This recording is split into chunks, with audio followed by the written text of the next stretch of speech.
This is Mac Pro, Apple's fantastic workstation.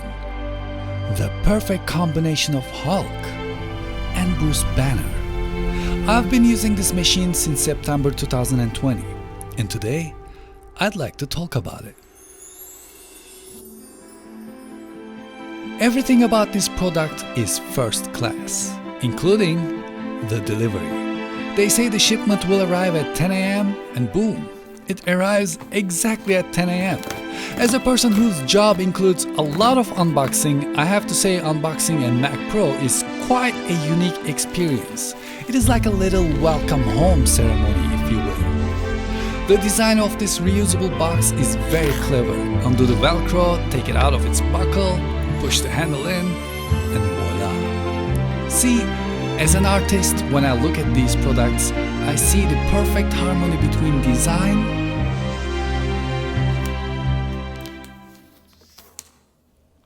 and power.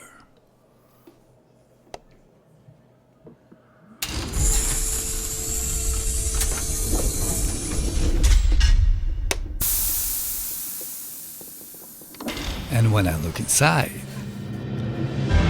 I see a blank canvas waiting to be painted on. Because what you can do with a machine like this is only limited by your imagination.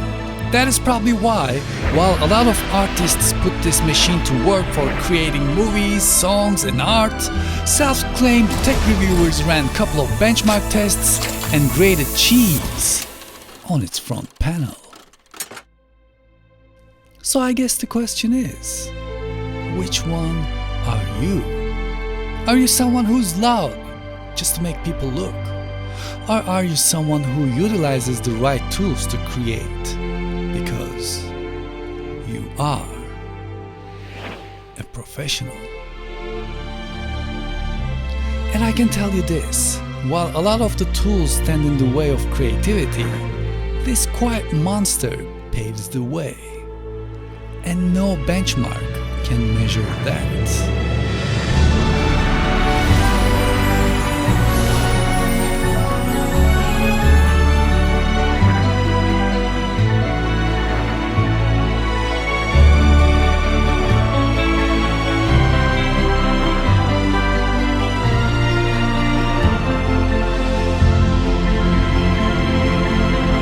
This is a tool that inspires you to create better content.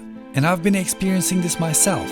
I've been able to push the limits of my creativity, including this intro, in every project I did ever since I got this machine. And I cannot wait to see where Apple Silicon version of Mac Pro is going to take us. However, I don't think the Apple Silicon Mac Pro is coming anytime soon. But when it does, oh boy, I cannot wait to see what that monster can do.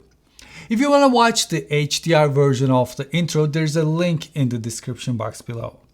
Also, don't forget to hit subscribe and play Ding Dong Ditch with the bell next to it so you don't miss any of my upcoming videos.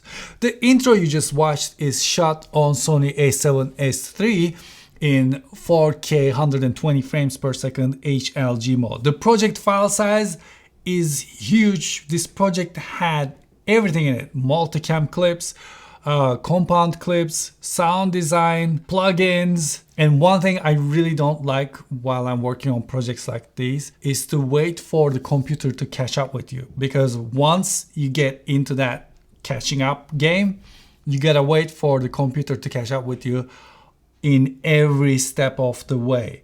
And that becomes really tiring. And sometimes you just give up on using some plugins or some effects you like to add into your video just because you know it's gonna slow you down. And that is probably not the correct way to approach your business. You wanna be able to give your audience the most visually pleasing thing you can. Now with this machine, once the project was imported in it, let alone it catching up with me, it was waiting for me to decide how I wanted to edit the video. This Mac Pro has 3.2 GHz 16-core Intel Xeon W processor, 192 GB of RAM, 4 TB of storage, 2 AMD Radeon Vega 2 graphics cards, and 1 afterburner card. It is a beast. So while I'm working with projects that I shot in ProRes or ProRes RAW, when I record them using Atomos Ninjas, when I grab these storages and just plug into two of many Thunderbolt ports I have on that machine, I can start editing immediately. And that is very important if you want to finish your project as fast as you can. Because most of my projects have the compound clips, the multicam clips, especially while I'm shooting a comparison video. Sometimes I have 8 different angles in one multicam clip, sometimes even more, and I place them side by side and prepare myself like little picture-in-picture compositions, and I need a system that can keep up with me, and this one does.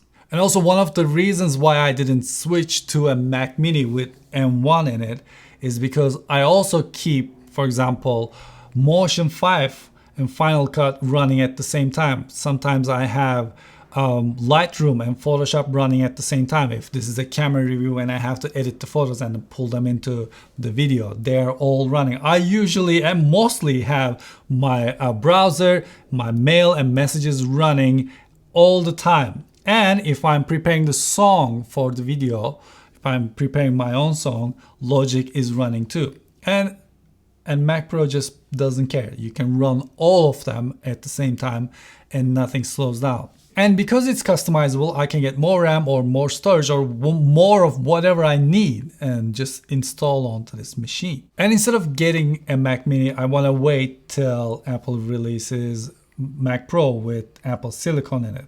And they say it's going to be shorter, which kind of makes sense to me because I feel like one of the reasons why this machine is such a big machine is because of its gigantic cooling system that never makes a noise. But because it shouldn't make any noise, it is huge. The front side of Mac Pro is usually cold and the back side is warm. It's actually a lot of fun to touch. Sometimes I find myself just resting my hand on it because it's like chilly there. So can the new Mac Pro get smaller? Yeah, I think it can get smaller, but it can only get so much smaller because we still have PCI Express slots in it. And unless Apple is planning to come up with Apple's own Express slots, I think it can only get, that much smaller. When it comes to display, I have the Pro Display XDR with standard glass. It has 1000 nits sustained brightness and 1600 peak brightness. And it is fantastic while you're working on HDR projects. It is fantastic when you're working on SDR projects. Even though I'm in a really controlled environment here, I would have preferred the nano textured one. I still see a little reflection here and there, and when you're trying to work on a project and you really want to be in it, that reflection sometimes bothers me. So if you're planning to get one, I think you should pay extra and definitely get the nano textured matte screen.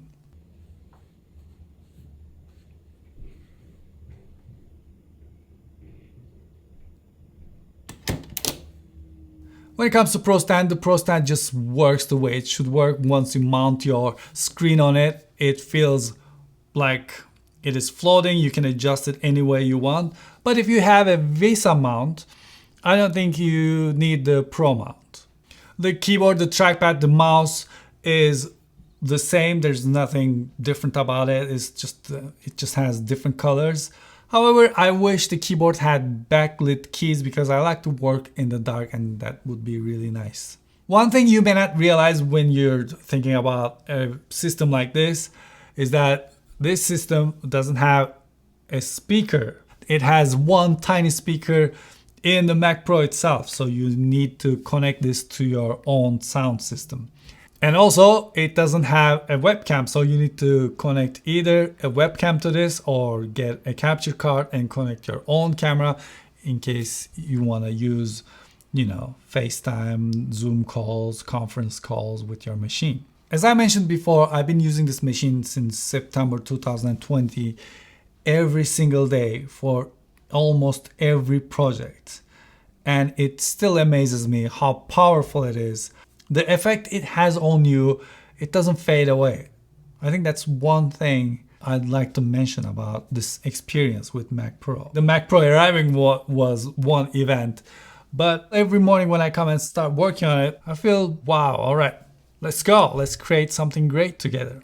And I feel like that's important because these machines are not cheap, but totally worth it. But I cannot wait to see what the Apple Silicon version is going to bring to the table.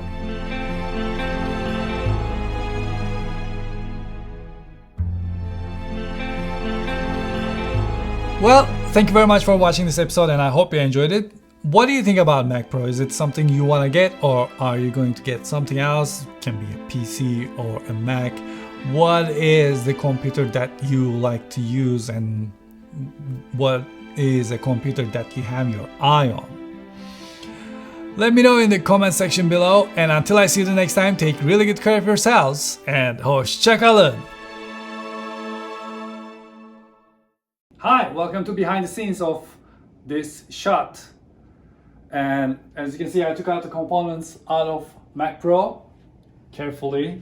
It was very simple, by the way. It gives you a lot of directions in it. And now I'm gonna perform the shot.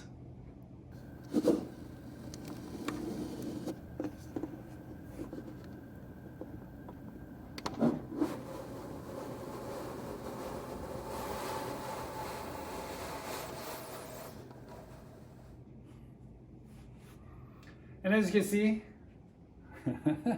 inside the Mac Pro, we have our beloved Sony a7S III and two aperture MC RGB WW lights. So we see how the latching happens.